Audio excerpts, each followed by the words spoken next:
6000 మెగావాట్లతో solar park establish చేశాను. అది ప్రపంచంలోనే అతిపెద్ద సోలార్ పార్క్ ఇది. ఈ సోలార్ పార్క్ వల్ల కరెంటు ఛార్జీలు తగ్గుతాయి. దానివల్ల ఈ ప్రాంతం సస్యశ్యామలం అవుతుందనే ఉద్దేశంతో దీనికి నేను శ్రీకారం చుట్టాను. అక్కడే ఆగిపోయే పరిస్థితి వచ్చింది. నేనెప్పుడు కూడా దూరదృష్టితో ఆలోచిస్తాను, ఒక విజన్తో ముందుకు పోతాను. జగన్మోహన్ రెడ్డి ఎప్పుడు కూడా ఒక పాయిజన్ మారిగా, ఒక స్నేక్ మారిగా ఇతను ప్రతి ఒక్కరిని కుట్టి మీ జీవితాలతో ఆడుకునే పరిస్థితి. మనం రాయలసీమకు వద్దాం. నేను అడుగుతున్నా, ఈ రాయలసీమకు అన్ని వనరులు ఉన్నాయి. నేను కూడా ఈ రాయలసీమలోనే పుట్టా, చిత్తూరులో పుట్టా. ఇది నాకు గర్వ కారణం. ఒకప్పుడు రాయలసీమ రతనాల సీమ, తర్వాత రాయలసీమ రాళ్ల సీమగా తయారు చేశారు. ఏంటి ఇక్కడ తక్కువ? మనకు అన్ని వనరులు ఉన్నాయి.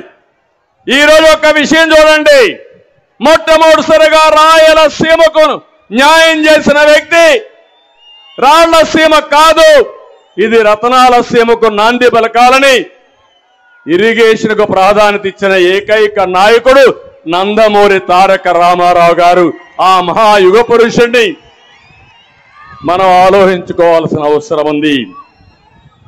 ఆ రోజు కృష్ణా జలాలు రాయలసీమ కొద్దిగానే వచ్చేటివి, కానీ మిగులు జలాలన్నీ రాయలసీమకు తేవాలని, తెలుగు గంగ చెన్నైకి నీళ్లు పోవాలంటే నా రాయలసీమకు ఇచ్చిన తర్వాతని చెన్నైకి పోతాయని కాలువలు ఏర్పాటు చేసిన వ్యక్తి నందమూరి తారక రామారావు గారు అని చెప్పి నేను మీకు తెలియజేస్తున్నా.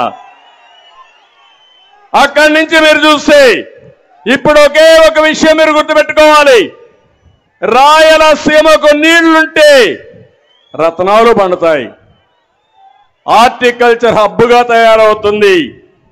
అదే సమయంలో బాగా చదివిస్తే ఈ పిల్లలు ప్రపంచాన్ని జయించే శక్తి మన పిల్లలకుంది. దాని తర్వాత ఎక్కడికక్కడ ఇండస్ట్రీస్ తెస్తే వేరే ప్రాంతానికి పోవాల్సిన అవసరంలా ఇక్కడే ఉద్యోగాలు వస్తాయి. నేను ఒకటే హామీ ఇస్తున్నా, మళ్ళీ మన పిల్లలకు ఉద్యోగాలు మన ఊర్లో చేసే విధంగా, అవసరమైతే బయట వాళ్ళు వచ్చి ఇక్కడ ఉద్యోగాలు చేసే విధంగా నేను తయారు చేస్తా. రాయలసీమకు ఇంకొక అడ్వాంటేజ్ ఉంది.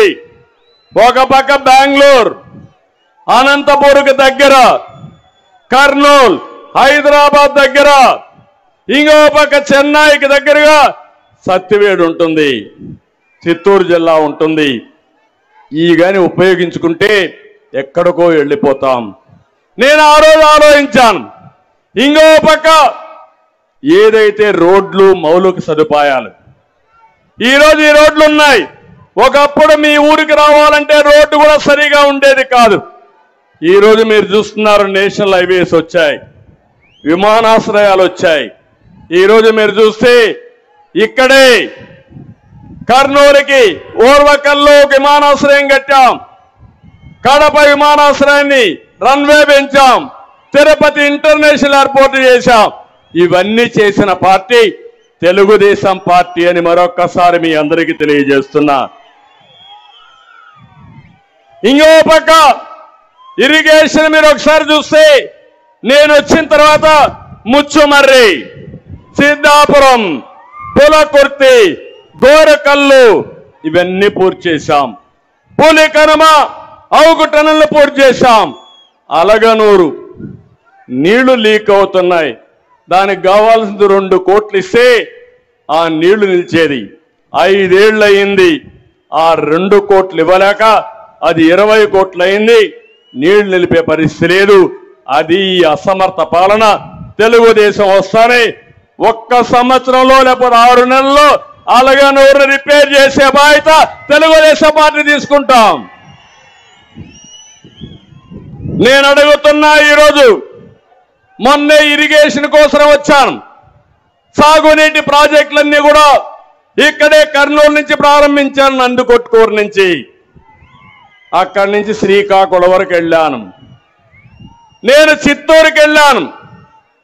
అంగళ్ళ దగ్గర నేను ఎన్ఎస్జీ ప్రొటెక్టివ్ వీళ్ళందరూ ఉంటారు, వాళ్ళందరూ ఉన్నారు. దారిగాచి నా మీదనే దాడి చేయడానికి వచ్చారు. ఇదేంటని అన్యాయం అడిగితే 307 అంటే అటెంప్ట్ మర్డర్, నేనేదో వీళ్ళందరినీ పెట్టుకొని చంపడానికి పోయానని నా మీదనే 307 కేసు పెట్టారంటే తమ్ముళ్ళు మీరు ఒక్కసారి ఆలోచించండి. నేనే లెక్క లేకపోతే మీరు ఒక లెక్క అని మిమ్మల్ని అడుగుతున్నాను. ఒక మదమెక్కిన వ్యక్తి అహంభావంతో ఇంకా దిక్కు తెలియకుండా అధికారం వచ్చిందని అసలే కోతి, ఆ పైన కళ్ళు తాగింది, ఆ పైన ముళ్ళు కొట్టింది, ఇంకా చూడు దాని కథ ఆడతాది. అధికారం వచ్చి అందరం ఎక్కి మన మీద దాడి చేసి నా మీదనే అటెంప్ట్ మర్డర్ కేసులు పెట్టారంటే మా పోలీసులందరూ చూస్తున్నారు. మీరే చూడండి, రాబోయేది తెలుగుదేశం పార్టీని, మీకు కూడా న్యాయం చేసే తెలుగుదేశం పార్టీని. వస్తా నేను అడుగుతున్నా, ఈ జగన్మోహన్ రెడ్డి రాయలసీమకు ఒక్క ప్రాజెక్టు కట్టాడా అని మిమ్మల్ని అడుగుతున్నా. చెప్పే ధైర్యం వైఎస్ఆర్ కాంగ్రెస్ ఉందా అని మిమ్మల్ని అడుగుతున్నా. 5 సంవత్సరాల ముఖ్యమంత్రిగా 12,450 కోట్ల రూపాయలు తెలుగుదేశం పార్టీ ఖర్చు పెడితే దాంట్లో కనీసం 20% ఖర్చు పెట్టిన ఈ ముఖ్యమంత్రి రాయలసీమను ఉద్ధరిస్తాడా తమ్ముళ్ళు అని మిమ్మల్ని అడుగుతున్నా. నమ్మకం ఉందా అని మిమ్మల్ని అడుగుతున్నా. ఇలాంటి వ్యక్తుల్ని క్షమించాలని మిమ్మల్ని అడుగుతున్నా. జగన్మోహన్ రెడ్డి రాయలసీమ ద్రోహి అవునా కాదా అని మిమ్మల్ని అడుగుతున్నా. ఈసారి నీళ్లు వచ్చాయా? మీకు వచ్చాయా నీళ్లు? నేనుంటే నీళ్లు రాకుండా ఉండే పరిస్థితి ఉందా అని మిమ్మల్ని అడుగుతున్నా. అదే మన దూరదృష్టి. నేనేం ఆలోచించాను, ఇమ్మీడియట్ గా ముఖ్యమంత్రి అయిన రోజునే రాయలసీమకు నీళ్లు తేవాలని ముచ్చుమర్రి లిఫ్ట్ ఇరిగేషన్లు ఫైనలైజ్ చేశాను. దానివల్ల నీళ్లు కిందికి పోయినా ఆ నీళ్లని లిఫ్ట్ చేసే అవకాశాన్ని కల్పించిన పార్టీ తెలుగుదేశం పార్టీ.